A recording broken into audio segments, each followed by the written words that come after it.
Bien, vamos a comenzar entonces y les voy a pedir que busquemos en nuestras Biblias en la epístola de Judas. ¿Mm? Y vamos a dar lectura a los versículos 7 y 8. Judas, versículos 7 y 8.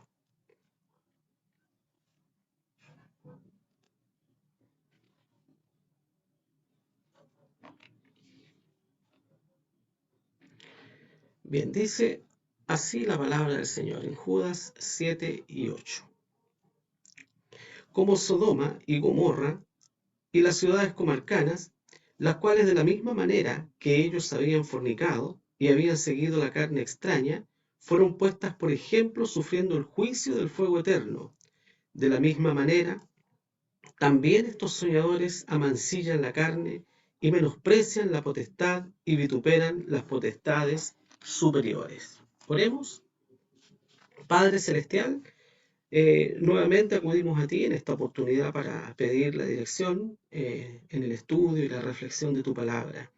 Ilumina, Señor, nuestra mente para poder comprender. Ayúdame, Señor, a poder exhortar tu palabra. Y te ruego que tu Espíritu Santo sea llevando, Señor, tu verdad a cada conciencia y a cada corazón en este momento. Padre Celestial, confiando en que tú harás esto, Señor, por nosotros, te lo pedimos en el nombre de Jesús, nuestro Salvador. Amén. Bueno, como hemos visto, eh, si retrocedemos un poquito más atrás, ¿no es cierto? En el versículo 3, recordemos que Judas nos da a conocer el motivo por el cual escribe esta epístola, que es la defensa de la fe. Esta preocupación, este celo que Judas tenía, ¿no es cierto?, en su corazón y en su ser por causa de, de defender y por causa de su amor por la fe y mantener lo más pura posible la palabra del Señor que él había llegado a su vida. Y eso es lo que debe caracterizar también a cada uno de nosotros, como lo que hemos visto. Caracterizó a nuestro Señor Jesucristo cuando purificó el templo.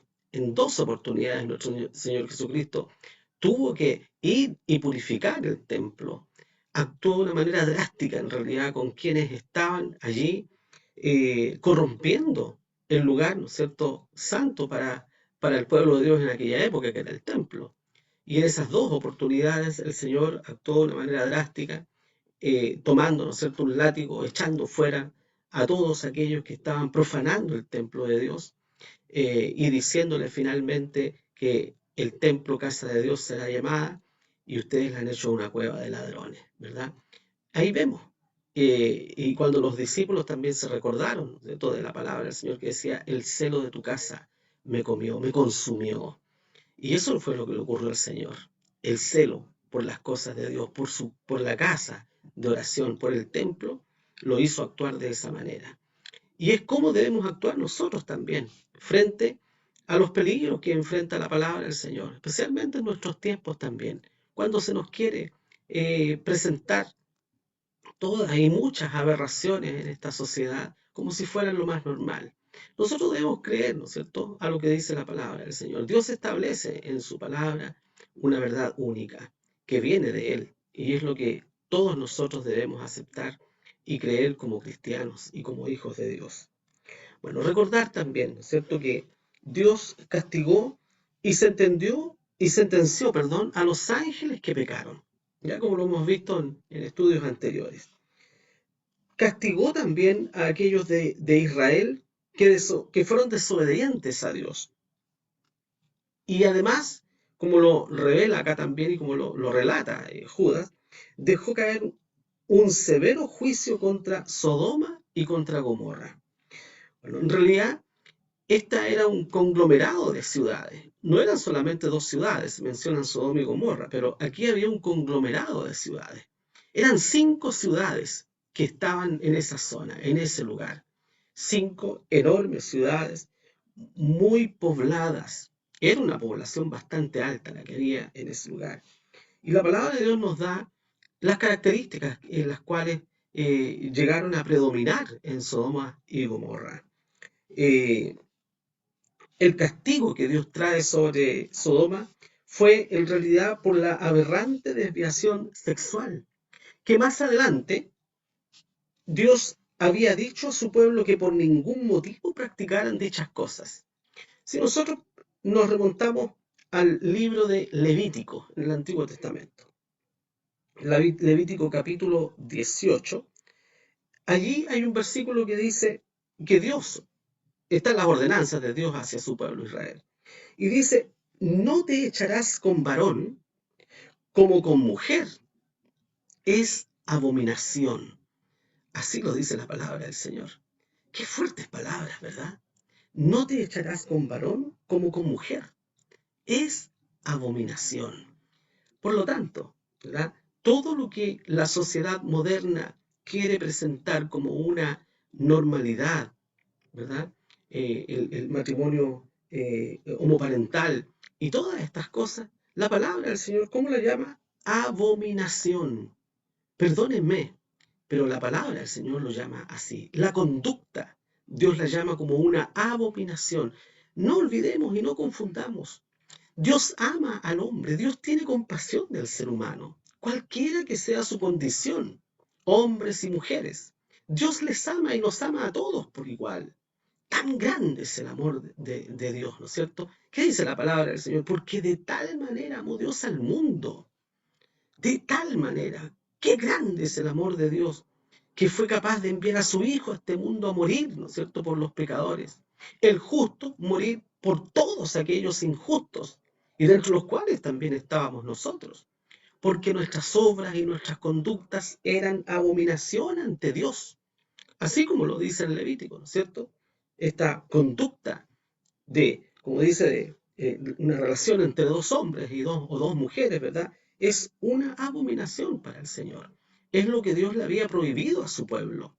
Es lo que Dios le prohibió más adelante a su pueblo posteriormente. Y es la razón por la cual, principal, por la cual Dios castiga a este conglomerado de ciudades.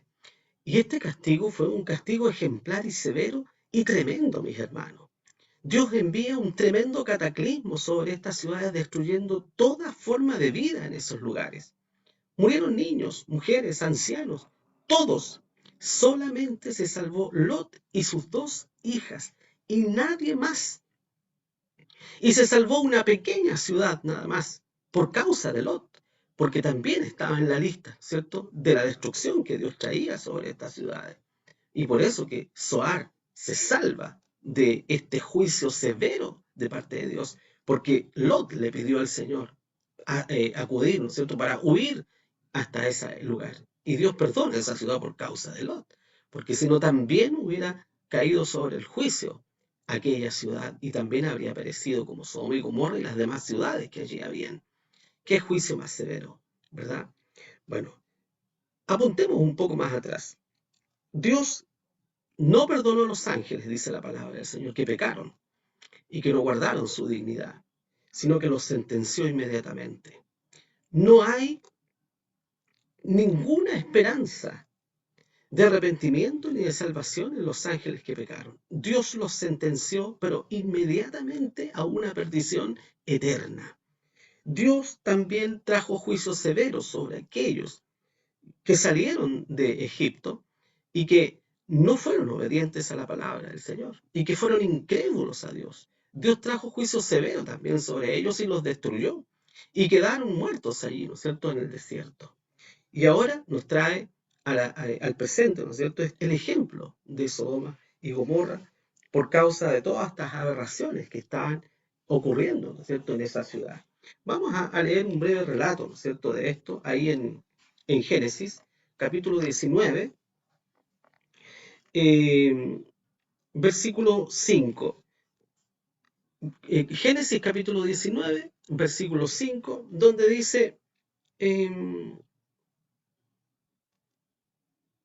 voy a leer un poquito más adelante para poder ir entendiendo el contexto.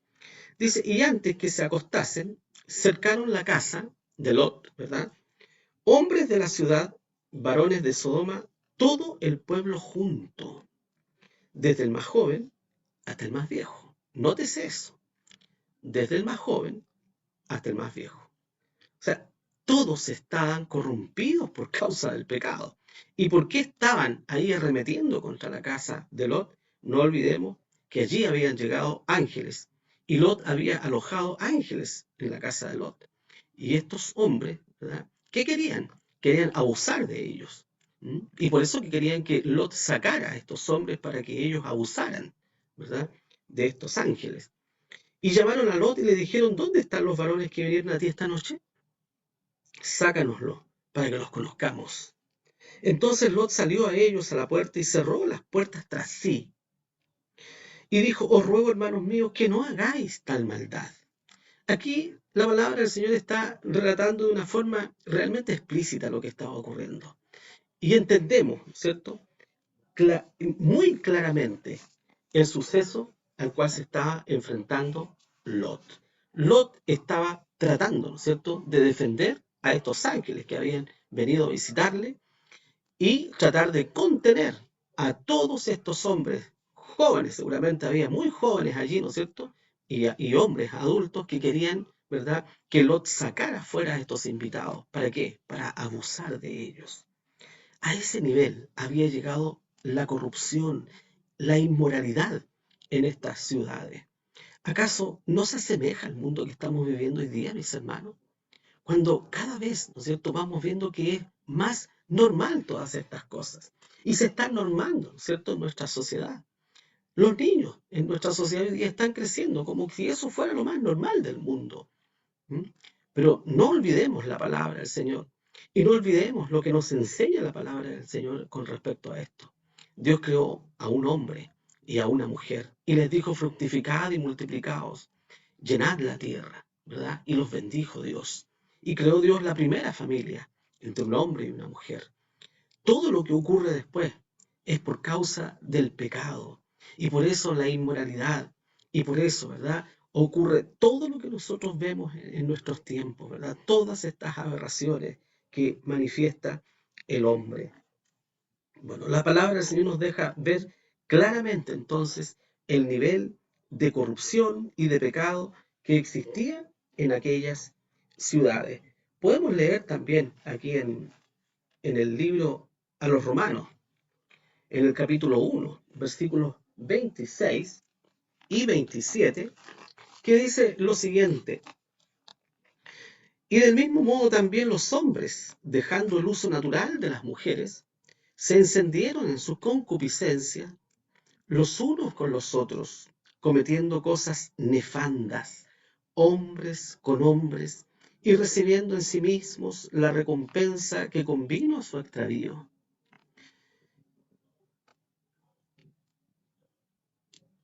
Y bueno, dice también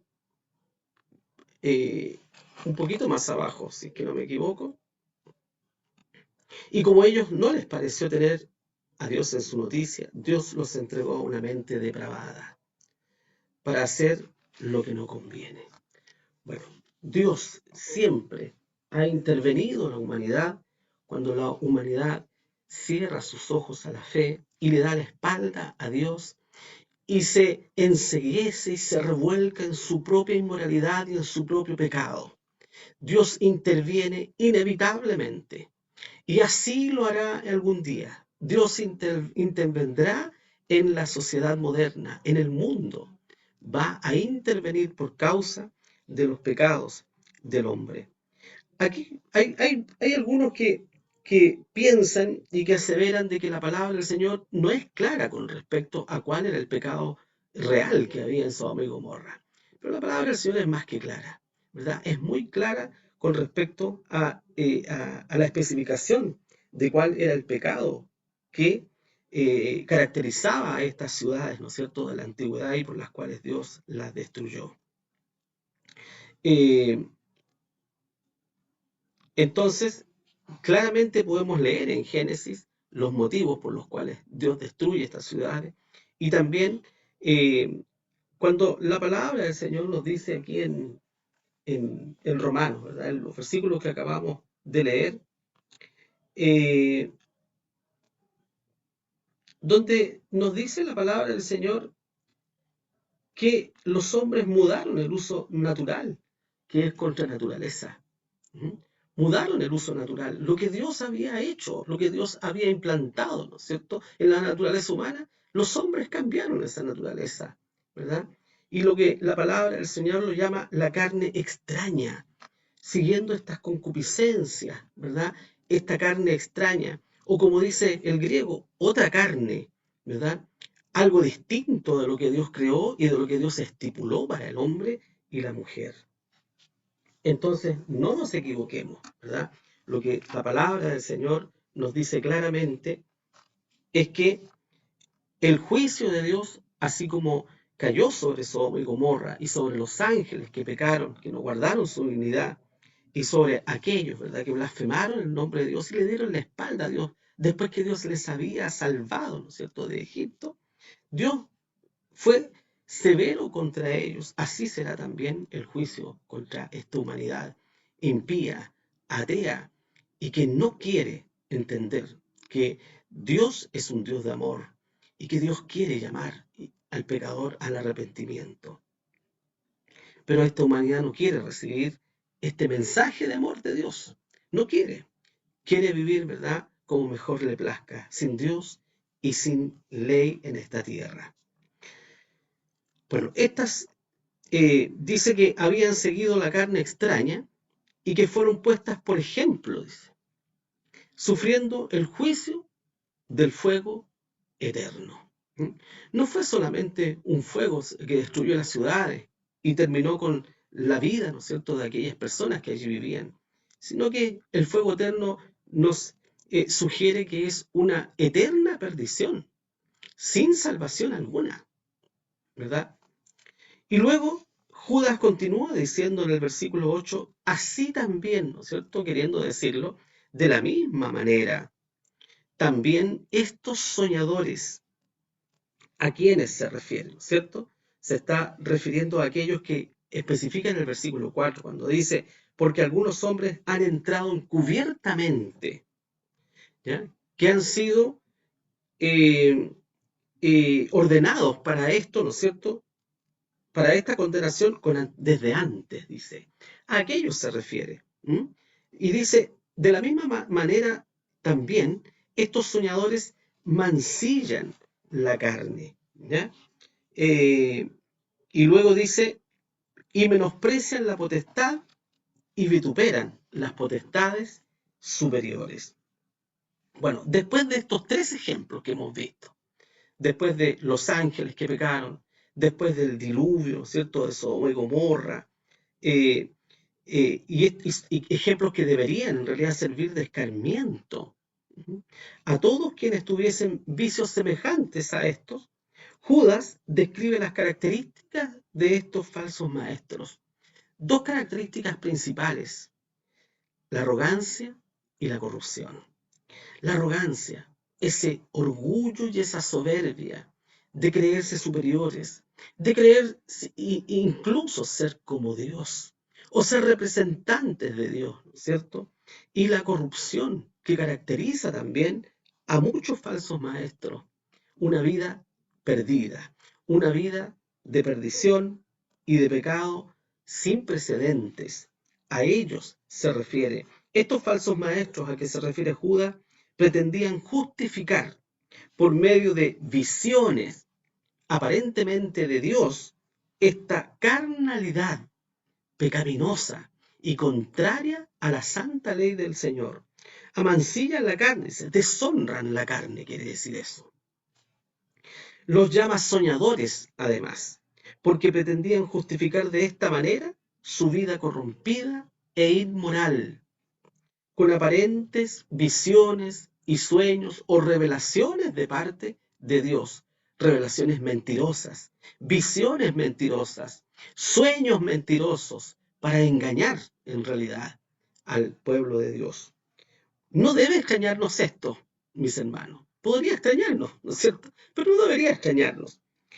No debemos olvidar nosotros, primero, en la época, la cultura sexualizada heredada, ¿no es cierto?, de parte de los griegos, y la inmoralidad heredada por los romanos también. No olvidemos lo que estaba ocurriendo en esa época. Dos culturas que se funden ahí en esa época, en la época en que Pablo, ¿no es cierto?, escribe esta epístola. El libertinaje, la inmoralidad sexual, todas esas cosas que Dios le había especificado a su pueblo, que se apartaran de eso, que se purificaran de todas esas cosas.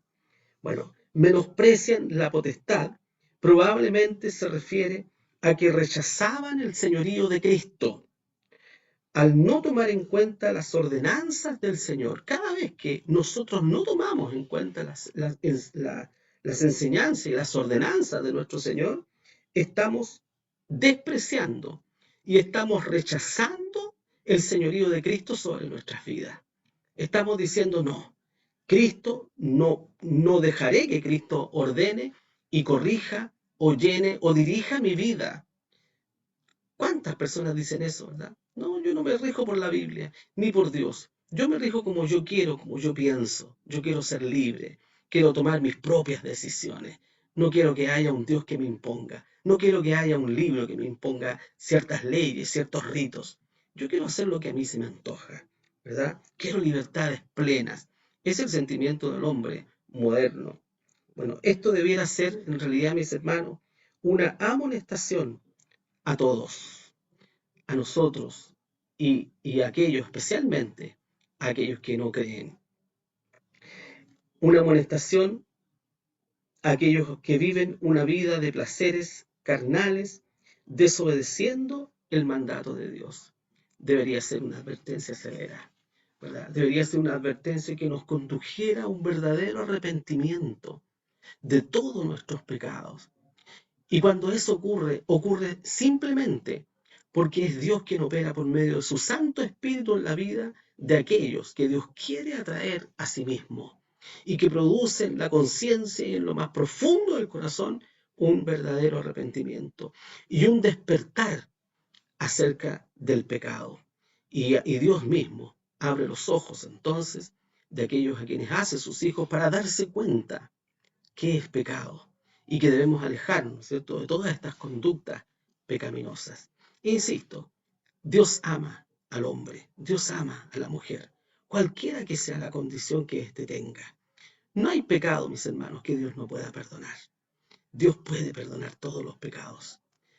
Siempre me recuerdo de un dicho y que dice que el único pecado que Dios no perdonará jamás es aquel que no le confesamos arrepentidos de todo nuestro corazón.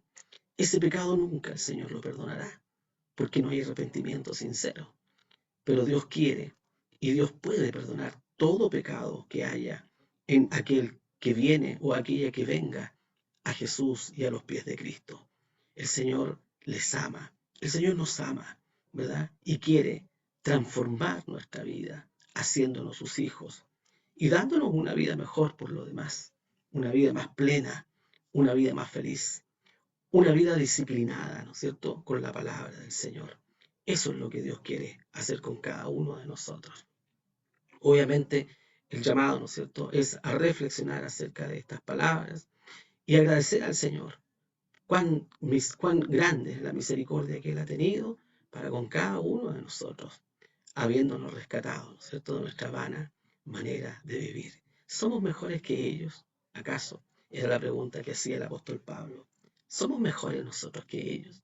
Que aquellos que consideramos pecadores y que indicamos con el dedo y que acusamos con el dedo, ¿somos mejores nosotros que ellos? De ninguna manera, ¿no es cierto? Porque por cuanto todos pecaron, dice la palabra del Señor, ustedes, yo y el hombre más impecable de esta tierra, el hombre más justo que pueda pisar esta tierra, ¿verdad? Aún él es tan pecador como ustedes y yo. Por cuanto todos pecaron, dice. Están destituidos de la gloria de Dios. No podemos optar por mérito propio a estar en la presencia de Dios, porque nuestra naturaleza es una naturaleza caída. Y nada podemos hacer para restablecer esta naturaleza a lo que Dios creó en un principio. Solo Dios puede restablecer lo que Él hizo. Y ustedes y yo somos criaturas de Dios. Y por lo tanto Dios es el único que puede restablecer nuestra naturaleza caída por medio de Cristo. Si tú has aceptado a Cristo como tu Salvador, entonces eres una nueva criatura. Las cosas viejas pasaron, y aquí todas son hechas nuevas. Y es tiempo que demos el paso decisivo, porque Dios ha hecho lo más difícil, lo que nosotros no podíamos hacer. Dios lo hizo. La transformación profunda, el perdón de nuestros pecados, la regeneración de nuestro ser. Dios lo hizo. El segundo paso es el que podemos dar nosotros, decidirnos, ser fieles a Dios hasta la muerte. Y como dijo Cristo, ¿no es cierto? Sé fiel hasta la muerte y yo te daré la corona de la vida. Que el Señor nos bendiga, mis hermanos, y que el Señor nos haga con fuertes convicciones cristianas, fundadas y fundamentadas en la palabra del Señor, en medio de un mundo que quiere educar a los niños, enseñándonos, ¿cierto?, que todas estas cosas que estamos viendo con nuestros propios ojos son normales. Pero nosotros debemos educar a nuestros hijos en la palabra de Dios, porque ahí está la verdad para nosotros, ¿no es cierto? Que el Señor les bendiga, mis hermanos.